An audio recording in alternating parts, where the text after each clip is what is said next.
नमस्कार मेरे प्यारे मित्रों, मैं ऐश्वर्य प्रताप सिंह एक बार फिर आप सभी के सामने हाजिर हूँ।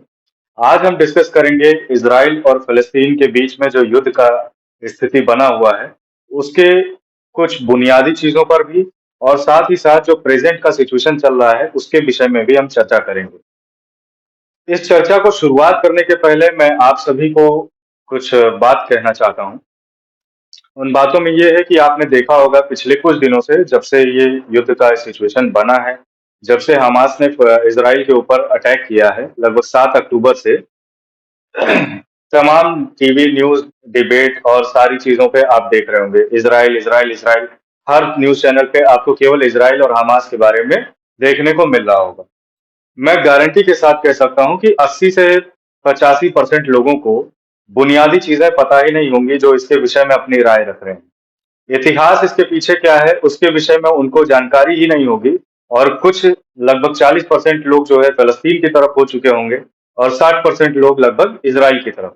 तो बेहतर होगा इस सेशन को पूरा अटेंड करिए, जानकारी लीजिए, जितनी बेसिक और इम्पोर्टेंट फैक्चुअल जानकारी हो सकती है, वो सारी कलेक्ट कीजिए, आप पढ़िए, जानिए, समझिए और उसके बाद अपना फैसला लीजिएगा कि आप इज़राइल के साथ होना चाहते हैं या फ़लस्तीन के साथ होना चाहते हैं या हमास जैसे और भी जो संगठन है उनके साथ अपना राय रखना चाहते हैं।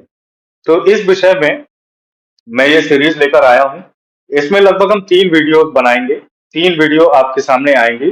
पहला वीडियो होगा इज़राइल की हिस्ट्री को लेकर। इज़राइल में भी में ही जो आपका फ़लस्तीन है उसका भी इतिहास आ जाएगा और साथ ही साथ उसके दूसरा जो वीडियो होगा वो होगा जेरूसलम के इतिहास के ऊपर और जो तीसरा वीडियो होगा वो होगा हमारी प्रेजेंट सिचुएशन के ऊपर। प्रेजेंट सिचुएशन का मैंने तीसरे वीडियो में इसलिए रखा है क्योंकि मैं खुद यही चाहता हूँ कि ये जो कत्लेआम, जो जान और माल का हानि हो रहा है, ये किसी भी देश के लिए, किसी भी जनसंख्या समुदाय के लिए उचित नहीं है। चाहे इज़राइल के कुछ लोग मारे जाएं या हमास या फ़लस्तीन जो भी लोग हैं, ये क्योंकि अभी G20 बीता है कुछ दिनों पहले और G20 में हमारे ही प्राइम लीडरशिप जो है, उन्होंने क्या कहा था? हम वसुधैव कुटुंबकम की भावना रखना चाहते हैं। यानी विश्व में रहने वाला प्रत्येक जो जीवित प्राणी है, वो सभी जो है भाई-बहन है आपस में। यानी कि एक परिवार की तरफ हम रहते हैं, तो परिवार में अगर किन्हीं 2 सदस्यों के बीच में जो है झगड़ा लड़ाई चल रहा हो या अशांति बनी हुई हो, तो मुझे नहीं लगता कि कोई भी इससे सहमत करेगा। और चूंकि हमारे नरेंद्र मोदी जी ने भी एक स्टैंड रख दिया है, तो उन सभी विषयों पर आपको जानकारी होना बेहद ही जरूरी हो जाता है। तो इस क्रम में हम अपने पहले वीडियो की शुरुआत करते हैं, जिसमें आज हम पढ़ेंगे इज़राइल के और इज़राइल के इतिहास के बारे में, जिसमें आपका फ़लस्तीन का इतिहास भी आ जाएगा। ठीक है? इस वीडियो को स्टार्ट करने के पहले मैं आपसे कुछ करबद्ध जो है निवेदन करना चाहता हूँ। देखिए, अभी इसी टॉपिक की अगर मैं बात करूँ, तो लगभग 4 से 5 घंटे लगते हैं मुझे कंटेंट बनाने में। आप तक जो बेस्ट से बेस्ट हो सकता है और ईज़ीएस्ट लैंग्वेज में, जितना लेमैन लैंग्वेज में हो सकता है, आप तक कोई चीज़ पहुँचाने में मुझे पर्सनली काफ़ी मेहनत करनी पड़ती है। मेरी कोई टीम नहीं है, मुझे खुद ही वीडियो भी रिकॉर्ड करना होता है, खुद ही कंटेंट भी प्रिपेयर करना होता है और आप तक पहुँचाना भी होता है। इस पूरे घटनाक्रम में एक वीडियो बनाने में लगभग 7-8 घंटे की मेहनत जाती है, जिसमें अदर काम को होल्ड रख के और मैं करता हूँ। तो मुझे मोटिवेट रखने के लिए या आप तक जो है बेहतर से बेहतर जो है कंटेंट पहुँचने के लिए मेरा मोटिवेटेड होना बहुत ज़रूरी है। और मेरा मोटिवेशन आपके व्यूज़ पे पड़ता है, आपके लाइक्स पे होता है, आपके शेयर्स पे होता है। जितने ज़्यादा से ज़्यादा लोग देखेंगे, उतना ही मैं और भी अपने आप में बदलाव और अपने आप में जो है डेवलपमेंट कर सकूँगा। उतना ही मुझे प्रतिक्रिया मिल सकेगी, कमेंट के आधार पे मैं फीडबैक लेके अपने आप को जो है सुधार सकूँगा। तो आपसे हाथ जोड़ के विनम्र निवेदन है कि वीडियो को पूरा देखिए और पूरा देखने के बाद अगर आपको कंटेंट अच्छा लगे, तो आपके घर परिवार में या आस-पास नात-बात में जो भी पढ़ने तैयारी करने वाले बच्चे हों, उन तक तो ये वीडियो ज़रूर शेयर करिए। और आपके वैसे भी लोग होंगे जो पढ़ते तैयारी नहीं करते हैं, लेकिन उन्हें देश-दुनिया के बारे में जानकारी होना अच्छा लगता है, तो उन तक भी ये वीडियो ज़रूर पहुँचाइए। तो चलिए बिना आपका ज़्यादा समय लिए हुए मैं स्टार्ट करता हूँ इस वीडियो के बारे में। ठीक है? आइए पढ़ेंगे हम इज़राइल के इतिहास के बारे में और देखेंगे और समझेंगे क्या कुछ जो चीज़ें हैं, जो सबको जाननी बेहद ज़रूरी है। इज़राइल के इतिहास की बात अगर हम करते हैं, तो हम सभी विश्वास करते हैं इतिहासकारों पर। हिस्टोरियंस पे हम विश्वास करते हैं। क्यों? क्योंकि वो किसी भी पॉलिटिकल पार्टी या किसी भी देश या किसी संप्रदाय से निष्पक्ष होते हुए अपना एक मत रखते हैं, जो उन्होंने खुदाई में आर्कियोलॉजिकल रिमेन्स के आधार पर जो उन्हें साक्ष्य मौजूद होते हैं, जो उनको साक्ष्य मिलते हैं, तो उसके आधार पे वो अपनी राय रखते हैं, अपनी किताबें लिखते हैं, ठीक है, अपनी कहानियां गढ़ते हैं। उसी क्रम में इतिहासकारों का ये कहना है, जहां पर आज इजराइल है, फलस्तीन, इजराइल या लेबनान, सीरिया, ये जो भी सेटलमेंट आप देखते हैं जहां पर लोग रहते हैं, इसका सबसे पहली बार जो इतिहास में जिक्र होता है, ये लगभग 3500 ईसा पूर्व होता है। ठीक है, समय का अंदाजा आप लगा सकते हैं। मैंने यहाँ सन लिख दिया, लगभग 3500 ईसा पूर्व के आसपास पहली बार ह्यूमन सेटलमेंट यहाँ देखने को मिलता है। दूसरी चीज, ये कहा जाता है कि इजराइल तो फलस्तीनियों का है, ऐसा आज की मीडिया कहती है। लेकिन अगर आप इतिहास को खंगालेंगे तो उसमें आपको देखने को मिलेगा 1000 बीसी में एक डेविड नाम के किंग हुआ करते थे, जिन्होंने उस एरिया पे अपना कब्जा जमाया और साथ ही साथ वहां पे जूइश किंगडम की आधारशिला रखी। ठीक, उसके बाद उन्हीं का बेटा आता है जिसका नाम सोलोमन होता है। ये सोलोमन जो आप आज देखते हैं, जो सबसे होली प्लेस है इजराइल में, जिसको जेरूशलेम कहते हैं, जिसको लगभग 3 से 4 संप्रदाय के लोग अपना एक तरह से पवित्र स्थल मानते हैं, वहां पर सबसे पहली मंदिर बनवाने वाला एक यहूदी था, एक ज्यूस था, जिसका नाम सोलोमन था, जो कि किंग डेविड का पुत्र हुआ करता था। ठीक, पहला मंदिर इसने बनवाया, ठीक है, जिसे आप डोम ऑफ आर्क भी कहते हैं, होली डोम ऑफ आर्क ऑफ प्रोमिनेंट इसका पूरा नाम होता था। ये इसने आधारशिला रखी या बनवाया, लगभग 6 से 7 साल लगते हैं, काफी मेहनत मजदूरी के बाद जो है वो मंदिर बन के तैयार होता है। इसके बाद का जो इतिहास है, लगभग 2-2.5 हजार साल का, वो मैं आपको पढ़ाऊंगा अगली वीडियो में, जो कि होगा जेरूशलेम के इतिहास के विषय में। तब आप उसमें जानेंगे कि सोलोमन के बाद 300-400 साल बाद जो है आते हैं बेबीलोनियन एम्पायर के लोग। बेबीलोनियन एम्पायर में हम सभी को पता है, अलेक्जेंडर द ग्रेट का नाम आप सभी ने सुना होगा। वो क्या करता है, इस मंदिर को तोड़ देता है। तोड़ने के बाद सारे ही ज्यूस को जो है, यहूदी जो होते हैं, उन्हें खदेड़ देता है वहां से। यहूदी अलग अलग दिशा में भाग जाते हैं, ठीक, अपनी जान बचाकर भाग जाते हैं। उसके बाद फिर पर्शिया का एक राजा आता है, साइरस। ये सारी चीजें मैं आपको अगले वीडियो में पढ़ाऊंगा। अभी यहाँ पर पढ़ाने का इसका कोई सार्थक अस्तित्व नहीं है, ठीक है। तो हम सीधे इतना जो है पृष्ठभूमि अपने अंदर दिमाग में रखेंगे और उसके बाद हम सीधे पढ़ेंगे सोलोमन के बाद सीधा हम पढ़ेंगे 1897, 1897 या 19th सेंचुरी, 19वीं शताब्दी में हम जाएंगे और देखेंगे 1897 के दौरान जर्मनी में, आप ध्यान दीजिएगा, आप पृष्ठभूमि जर्मनी की ओर जो है खिसक गई है या फिर चेंज हो गई। जियोनिस्ट मूवमेंट शुरुआत होती है। आप जियोनिस्ट मूवमेंट के बारे में जब पढ़ेंगे तो इसका जो बेसिक क्रक्स है वो यही है, यहूदियों के द्वारा अपने एक सेपरेट राष्ट्र के लिए आवाज उठाई गई। किसके खिलाफ? जर्मनी की जो सरकार थी उनके खिलाफ, कि हमें हमारा भी एक राष्ट्र चाहिए और हम यहाँ से अलग होना चाहते हैं। क्यों? क्योंकि बहुत सारा भेदभाव वो देख रहे थे, ठीक है। अब इसी मांग का जो है फायदा उठाता है कौन? हमें पता है उस टाइम की जो एक तरह से आप कहेंगे ग्लोबल लीडरशिप वाला जो देश था वो था यूके या ब्रिटेन, ठीक है, जिसमें 4 देशों के समूह समूह आते हैं, North Ireland, England, Wales, Scotland, ठीक है।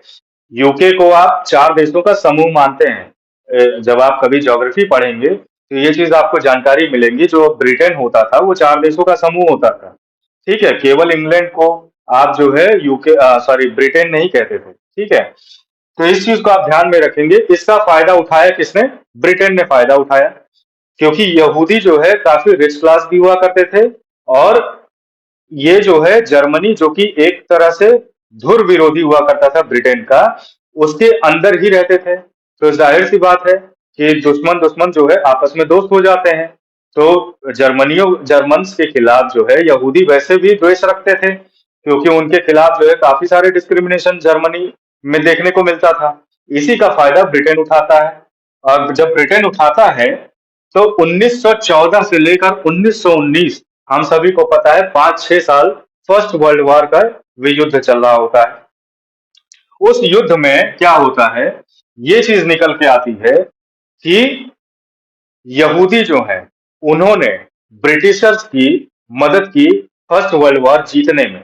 हमें पता है कि फर्स्ट वर्ल्ड वॉर में ब्रिटेन, फ्रांस ये सभी एक तरफ थे और जर्मनी जो है ये अलग हुआ करता था, मतलब विरोधी हुआ करते थे। तो जर्मनियों को हराने के लिए ब्रिटिशर्स ने यहूदियों का इस्तेमाल किया, उनकी उम्मीदों का इस्तेमाल किया। इसको उम्मीदों को इस्तेमाल करके उन्होंने जर्मन के ऊपर जो है विजय स्थापित किया और इससे जो है जर्मन जो है काफी ज्यादा बौखलाए हुए थे, लेकिन एक प्रॉपर लीडरशिप ना होने के कारण वो कुछ समझ नहीं पा रहे थे। लेकिन 10-15 साल जब इसका आकलन करते हैं कि हार क्यों हुई, तब उन्हें पता चलता है 1940 के दौरान जब द्वितीय विश्व युद्ध की शुरुआत होने वाली होती है 1939 में, तब इन्हें पता लगता है कि ये तो यहूदी ही थे जिन्होंने जो ब्रिटिशर्स का साथ दिया और हमें हराने में अहम भूमिका निभाई थी। तब आप देखते हैं, वो तो खैर आगे की कहानी है, पहले हम स्टार्ट करते हैं या चलते हैं अपने 1919 के दौर में। फर्स्ट वर्ल्ड वॉर का युद्ध होता है, युद्ध में जर्मनी हार जाता है। 1916 ये युद्ध चल ही रहा होता है, उसी दौरान जैसे होता नहीं है कि जब विजय वाली पार्टी जो होती हैं, जो विजेता पार्टीज होती हैं, जिनको लगता है कि हम जीत ही जाएंगे, तो पहले ही जो बाद में एग्रीमेंट करना होता है वो पहले ही कर लेते हैं।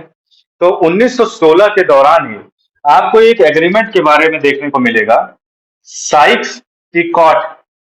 यूपीएससी और पीसीएस और आरओ की जो बच्चे तैयारी कर रहे हैं, वो इस दो डिक्लेरेशन को, दो एग्रीमेंट को, एक साइक्स पिकॉट और एक बेल्फोर एग्रीमेंट, इन दोनों को जहन में नहीं अपने खून में उतार लीजिएगा, क्योंकि ये एग्जाम में आपको आंसर राइटिंग में और साथ ही साथ आपके जो एग्जाम हो सकता है एमसीक्यू क्वेश्चंस भी आ जाएं। ठीक है, क्योंकि ये ही जो है एक तरह से आधारशिला है आगे की लड़ाइयों का। साइक्स पिकॉट लाइन, लाइन मैंने इसलिए लिखा है, वैसे तो ये एग्रीमेंट था, लेकिन जैसे आप पढ़ते हैं रेडक्लिफ लाइन, मैकमोहन लाइन, इसी की तरह जो है साइक्स पिकॉट एक लाइन जो है बना दिया गया था कि जब विजय हो जाएगी इसके ऊपर, जर्मनी के जो एलाइड पावर्स थे, जैसे कि ऑटोमन एम्पायर, ऑटोमन तुर्क्स के बारे में हम सभी ने पढ़ा है हिस्ट्री में, उनके ऊपर जब ब्रिटिशर्स जीतते हैं, हमें पता है कि तुर्की में खलीफा का पद जो है हटा दिया जाता है ब्रिटिशर्स के द्वारा, जिसका विरोध यहाँ इंडिया में भी उस टाइम देखने को मिला था कि नहीं? खिलाफत मूवमेंट में क्या हुआ था? खिलाफत मूवमेंट का जो इंडिया में मुस्लिम्स ने ऑर्गेनाइज किया था, उसका मतलब यही था कि वो तुर्की के खलीफा में यहाँ ब्रिटिशर्स को विरोध कर रहे थे कि हमें, जो हमारी सुप्रीम अथॉरिटी है, जो हमारा एक तरह से रिलीजियस लीडर होता है, खलीफा जिसे कहते हैं, उसका पोस्ट और कुछ टेरिटरी रूल करने के लिए उसे दे दीजिए। ठीक है, नहीं तो यह अच्छा नहीं होगा। जैसा कि हमेशा मुस्लिम लीग और अन्य पार्टीज अपनी डिमांड के बाद एक धमकी भी दे देते थे, ठीक है, ये नहीं करोगे तो डायरेक्ट एक्शन डे कर देंगे वगैरह वगैरह। ऐसे ही इन्होंने खिलाफत मूवमेंट जो है चलाया, जिसका इस्तेमाल गांधी जी ने इंडियन नेशनल फ्रीडम को भी जो है आगे बढ़ाने में किया, जिसके तहत 1.5-2 साल में ही आप नॉन कॉपरेशन मूवमेंट का नाम सुनते हैं। ठीक है, तो एक पृष्ठभूमि यहाँ तैयार हुई, इसको हम अभी साइड में रखेंगे क्योंकि ये इतिहास का विषय है। लेकिन इसराइल के परिप्रेक्ष्य में अगर आप देखेंगे तो साइक्स पिकॉट लाइन या एग्रीमेंट यूके और फ्रांस के बीच में होता है कि जब हम ऑटोमन तुर्क्स को या एम्पायर को जीत जाएंगे, उसके बाद हमारी टेरिटरीज का बंटवारा कुछ इस प्रकार से होगा। किस प्रकार से होगा? फ्रांस ने बोला कि जब हम जीतेंगे तो जीतने के बाद तुर्की, लेबनान और सीरिया, ठीक है, तुर्की जिसका अभी पिछले ही साल जो है नामकरण दूसरा हुआ है, तुर्की नाम हो गया है, तुर्की, तुर्की, लेबनान और सीरिया, और साथ में कुर्दिस्तान जो अर्मेनिया के आसपास का हिस्सा है, वो सारा चीज जो है कहां पर हो जाएगा? वो फ्रांस के हिस्से में जाएगा। और यूके या ब्रिटेन ने कहा कि जो साउथ इजराइल वाला हिस्सा है, जिसमें आपका गाजा पट्टी और सिनाई पेनिनसुला के आसपास का हिस्सा आता है, और पैलेस्टाइन, पूरा पैलेस्टाइन, और साथ में जॉर्डन, और उसके बाद हाइफा पोर्ट। हाइफा पोर्ट के बारे में आपने अडानी के बारे में जब करंट अफेयर्स कभी पढ़ा होगा तो आपने देखा होगा, अडानी कंपनी जो है वहां पर हाइफा पोर्ट का विकास कर रही है, वहां पर इन्वेस्ट कर रही है उसको बनाने में। ठीक है, ये सारी चीजें यूके या ब्रिटेन के पक्ष में आएंगी। ऐसा जो है क्या नाम है इसका? साइक्स पिकॉट लाइन, इसके तहत एक एग्रीमेंट यूके और फ्रांस के बीच में हो गया। एक चीज और जानेंगे आप कि साइक्स पिकॉट जो एग्रीमेंट था ये पब्लिक नहीं किया गया, ये सीक्रेट एग्रीमेंट था जो विजित राष्ट्र हैं उनके बीच में, पहले से ही गुप्त मंत्रणा ये लोग कर चुके थे। इसके बाद ही क्या होता है, अभी ये युद्ध चल ही रहा है, आप ध्यान देंगे, ये साइक्स पिकॉट और बेल्फोर ये दोनों ही एग्रीमेंट तब होते हैं जब युद्ध चल ही रहा होता है, लेकिन उन्हें पूरा भरोसा रहता है कि हम जीत जाएंगे, किसको? ब्रिटिशर्स को। तो साइक्स पिकॉट के तहत जो है यूके और फ्रांस का तो जो एक तरह से बाउंड्री है वो डिमार्केशन हो गया। इसी बीच क्या होता है, बेल्फोर एग्रीमेंट होता है। बेल्फोर एक ब्रिटिश डिप्लोमेट हुआ करते थे, सिविल सर्वेंट हुआ करते थे, उनके नाम पर बेल्फोर एग्रीमेंट का नाम रखा गया है। उन्होंने क्या किया, ब्रिटिशर्स ने एक सिंपैथी पत्र जारी कर दिया, सिंपैथी चार्टर, इसराइलियों के खिलाफ या फिर यहूदियों, क्योंकि इसराइल तो 1948 में बना है। तो उस टाइम पे जर्मनी में निवास कर रहे यहूदियों के पक्ष में एक सिंपथी पत्र जारी किया इन्होंने कि पैलेस्टाइन जो है वो तो इसराइलियों का ही है। इतना कहते देर नहीं होता है कि इसराइल जो है पूरी दुनिया से पैलेस्टाइन की तरफ रवाना होना शुरू हो जाते हैं। ये रवानगी इनकी चलती है लगभग 1917 से 1930-35 के आसपास तक इनकी रवानगी चलती रहती है। ठीक, बहुत सारे लोग आ जाते हैं, इसलिए जब आप 1947-48 का जब पैलेस्टाइन का हिस्सा देखेंगे, नक्शा अभी जब मैं आपको बताऊंगा, तो उसमें आप देखेंगे कि यहूदी कुछ पॉकेट्स में रहा करते थे पैलेस्टाइन में या फलस्तीन में। ठीक है, तो ये वही यहूदी थे जो इधर उधर से माइग्रेट करके आके रह रहे थे। ठीक, बेल्फोर एग्रीमेंट के बाद। ठीक है, या यहाँ पर एग्रीमेंट कहना इसको उचित नहीं होगा, यहाँ पर मैं आपके लिए लिख देता हूं ताकि आप भ्रमित ना हो। इसको आप डिक्लेरेशन कहेंगे, जगह नहीं है तो मैं इतना DECLA लिख दे रहा हूं।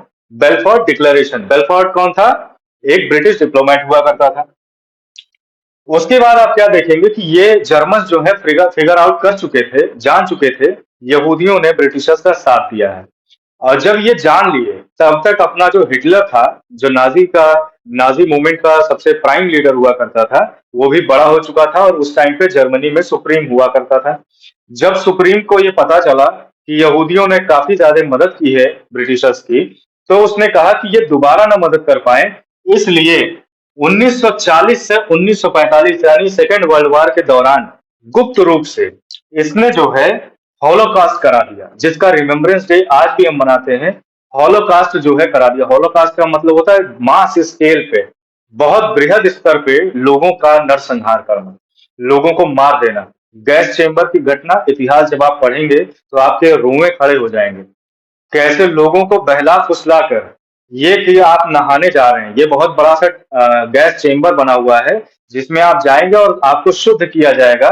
इस बहाने से उनके कपड़े तक और चप्पल तक निकाल के पहाड़ बना दिया जाता था। इतने लोगों को अंदर, लगभग 60 लाख लोगों की निर्मम हत्या कर दी जाती है नाजी जर्मनी के द्वारा यहूदियों की।